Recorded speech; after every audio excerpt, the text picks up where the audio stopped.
Bonjour, aujourd'hui je vais vous parler d'un reportage photo que j'ai fait sur mon grand-père, sur ses dernières années de vie et notamment sur la maladie dont il était atteint, Parkinson.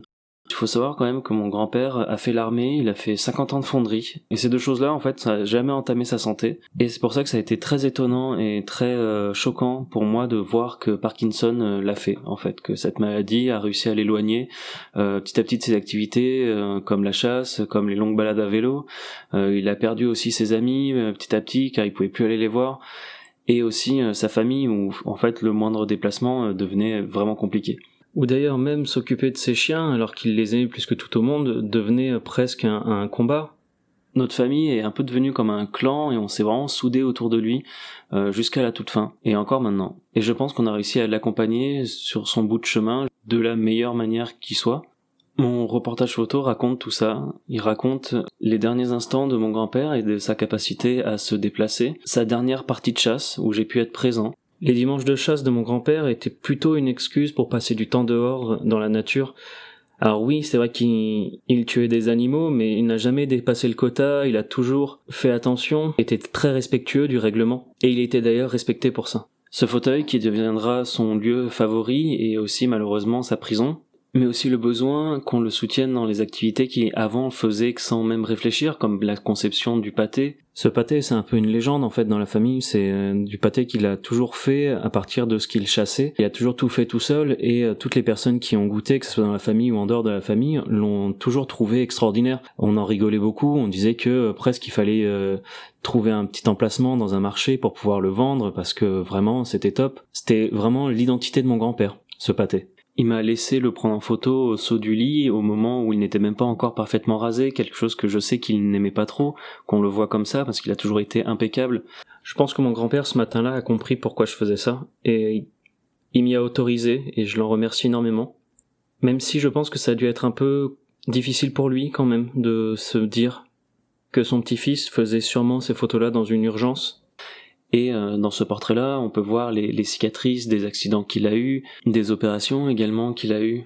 Je suis quand même content car j'ai réussi à capturer des moments où il avait sa petite expression malicieuse ou d'être simplement content de voir que son petit-fils était bien habillé, par exemple pour lui, pour Noël. Et puis ça a fini par devenir difficile parce qu'il fallait aider mon grand-père qui n'avait plus la capacité de faire presque quoi que ce soit. Et personne dans ma famille était prêt à ça parce que nous n'avons aucune formation pour aider les personnes atteintes de maladies qui deviennent une entrave physique. Dans cette photographie discrète où l'on ne voit que les jambes de mon grand-père, c'est un moment où nous avons dû être 4 pour pouvoir l'aider à rentrer dans la baignoire, pour pouvoir l'aider à lui donner une douche.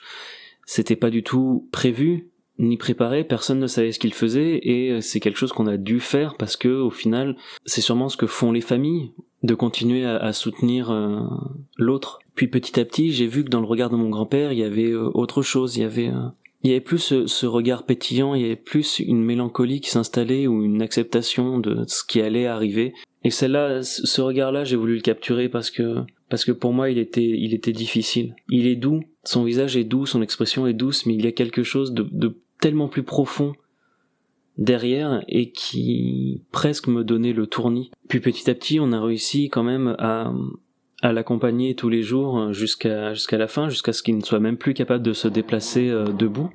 Et dans la dernière semaine, il l'a presque passé dans son fauteuil favori à côté de la fenêtre, car c'était le seul endroit où finalement il se sentait vraiment bien.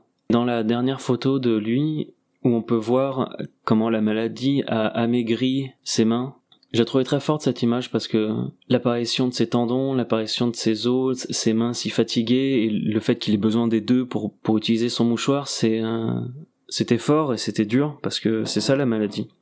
La maladie, c'est te rendre incapable. Et après, on est rentré dans l'après, dans l'après-départ, dans comment on vit ça. J'ai voulu le prendre en photo sur son lit de mort d'ailleurs. C'était un moment extrêmement étrange parce que pour faire cette photo-là, j'ai demandé à rester tout seul à peu près 20 à 30 minutes avec mon grand-père. Et d'une certaine manière, j'ai agi comme quand j'agis avec des clients où je dois leur faire un portrait. Il y avait une certaine froideur, il y avait une certaine distance qui s'est installée au moment où j'ai fait ça. Et quelques secondes après avoir obtenu la photo que je voulais, il y a un espèce de poids qui m'est tombé sur les épaules et Et j'étais partagé entre j'ai bien fait de faire ça parce que c'est important et en même temps une espèce de honte parce que les gens peuvent avoir un regard difficile sur cette pratique. Et j'ai fait cette photo-là aussi en rapport au portrait de Victor Hugo, le portrait mortuaire de Victor Hugo.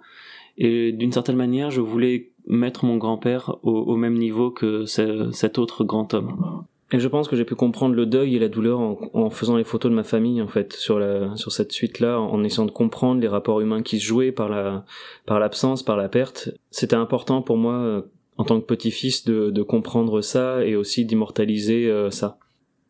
Et au moment de la disparition d'un membre de la famille, il y a une dynamique nouvelle qui se crée, il y a une espèce de déferlante, de vague, qui montre un instant de vie plus importante où tout le monde va se retrouver, tout le monde va être ensemble, tout le monde va se re-rencontrer. C'est un peu de positif dans cette douleur. Cette série s'appelle Substance Noire, et c'est un reportage que j'ai fait sur mon grand-père, qui était un grand homme, mais un homme discret.